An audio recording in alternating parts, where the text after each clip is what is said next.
Assalamualaikum warahmatullahi wabarakatuh. Berjumpa lagi dengan saya di tutorial channel. Kali ini saya akan membagikan bagaimana cara membuat metode insert di dalam sebuah aplikasi OOP di visualbasic.net. Oke, kita akan masuk ke dalam aplikasi Purpose yang sudah kita buat sebelumnya. Di dalam video sebelumnya kita telah membuat select all class, kemudian kali ini kita akan membuat query insert di dalam maksud saya metode insert di dalam aplikasi ini. Nah, kita buka ke dalam kelas yang bernama kelas, kemudian saya akan kopikan di sini setelah membuat metode yang namanya insert kelas, kemudian saya pastekan di sini. Nah, oke, saya akan jelaskan sedikit tentang fungsi dari insert kelas ini. Insert kelas ini adalah sebuah metode di mana untuk melakukan input data ke dalam tabel di dalam database. Nah, public function di sini namanya adalah insert class. Isi yang akan dikirimkan ke dalam database adalah berupa objek kelas, berupa objek underscore kelas. Nah, kembaliannya ada boolean. Kenapa boolean? Karena di sini di dalam get data kita kembali ke modul get data, di dalam function crud data yang merupakan fungsi untuk melakukan insert, update, dan delete. Kembaliannya adalah true dan false. Jadi karena ini adalah true dan false, maka kita menggunakan boolean. Jika teman-teman ingin memodifnya sendiri, silakan dikembangkan coding ini. Kemudian kita kembali lagi ke ke kelas.vb. Nah, di sini kita deklarasikan dulu dim hasil as boolean sama dengan false. Nah, kembaliannya nanti karena di sini di get data ini adalah kembaliannya ada true, maka kita akan lepaskan di sini menjadi false lagi. Kenapa? Karena secara default pada saat kita akan menjalankan get data ini, menjadikan COD data ini, maka kita harus dalam keadaan false, dalam keadaan hasilnya adalah false. Kemudian setelah query dijalankan, keadaan menjadi true, kemudian dikembalikan lagi menjadi return hasil menjadi false lagi.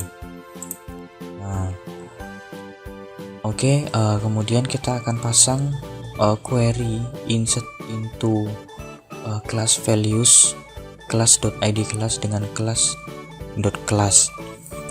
Nah,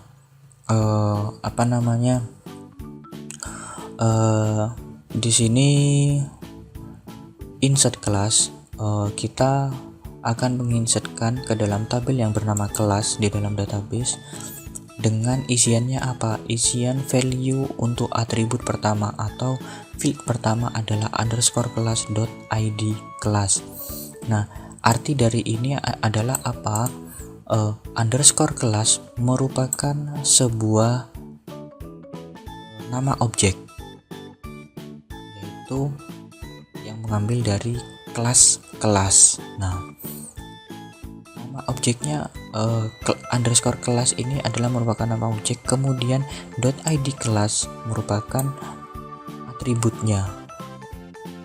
dari objek kelas ini sendiri. Sama seperti ini, underscore class, kemudian keterangan dari kelasnya itu sendiri. Nah, setelah query ini sudah selesai bentuk seperti ini, kemudian SQL ini akan dikirimkan ke dalam metode crud data, yang hasilnya akan dikembalikan ke dalam sebuah boolean yang berupa false. Nah, sehingga query SQL ini akan dikirimkan ke dalam sebuah fungsi yang ada di dalam modul get data. Nah, di sini. Nah, sehingga SQL yang tadi insert into bla bla bla akan dikirimkan ke dalam MySQL command yang berupa variabel cmd ke dalam SQL ini, kemudian memanggil koneksi string yang ada di dalam koneksi database, kemudian akan dibuka koneksinya. Setelah itu cmd ini akan mengeksekut SQL itu, jadi dia akan menginjek SQL tersebut ke dalam database sesuai dengan isian dari isian dari value dari class.id class. Oke. Cara berikutnya adalah kita akan masuk ke dalam form interface, kemudian kita masuk ke dalam FRM class. Nah, setelah masuk ke dalam FRM class, kita perkecil data grid yang sudah ada, kemudian kita buat 2 label, kemudian 2 text box sesuai dengan jumlah field yang ada di dalam tabel kita, kemudian kita tambahkan satu button. Mana nih buttonnya? Nah, satu button. Kemudian kita masukkan ke sini, kita tata ulang, kemudian kita masukkan ini, ubah name dan captionnya.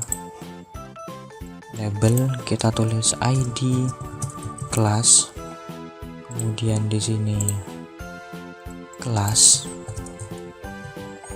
kemudian di sini kita ganti teksnya, name-nya kita ganti txt ID class, kemudian di sini kita tulis txt class, buttonnya kita ganti btn simpan, kemudian captionnya kita ganti, atau teksnya di sini kita ganti simpan. Nah, setelah itu kita akan masuk, kita klik 2 kali tombol simpan di sini, kemudian kita deklarasikan dulu sebuah kelas baru untuk mengirimkan isian yang ada di dalam text box. Jadi kita akan tulis dim underscore class as new class. Nah, kita akan membuat sebuah objek baru, objek kelas baru yang bernama underscore class. Kemudian kita akan mentransfer mentransfer isi yang ada di dalam text box yang nantinya akan kita inputkan, sehingga underscore class dot id class kelas dengan atribut id class sama dengan txt id class dot text. Kemudian kita masukkan lagi underscore class dot class sama dengan txt class dot text. Nah, kemudian kita akan mengirimkan underscore class dot id class ini ke dalam fungsi yang sudah kita buat di dalam kelas yang bernama kelas ini. Jadi kita akan memanggil underscore class dot insert class dalam kurung underscore class. Nah, kenapa kita menggunakan kelas ini? Secara konsep, secara teorinya, kenapa yang kita kirim hanya kelas ini? Karena yang kita kirim hanya berupa objeknya, sehingga ID kelas dan kelas yang ada di sini, ID kelas dan kelas yang ada ada di sini secara otomatis sudah dimasukkan ke dalam sebuah kelas. Nah, sehingga kita hanya perlu mengirimkan objek underscore kelas. Nah, objek underscore kelas ini akan dikirimkan ke dalam metode yang bernama insert kelas yang ada di sini. Jadi nantinya kelas itu akan dikirimkan ke sini, didalamkan ke sini. Nah, isian ini akan diterjemahkan atau akan dipecah di dalam sebuah value di sini, di value query ini. Kemudian karena value ini berada di dalam sebuah variabel SQL, maka keseluruhan yang data yang ada di sini, maksudnya inputan yang ada di sini akan dikirimkan ke dalam SQL, dimasukkan ke dalam fungsi CRUD data SQL.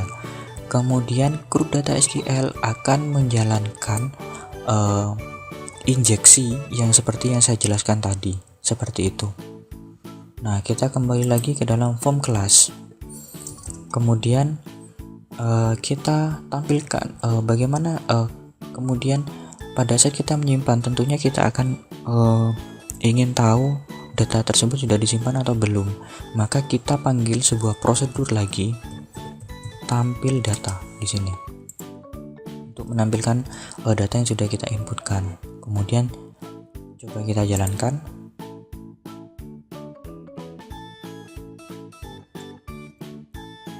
Kita jalankan di sini K03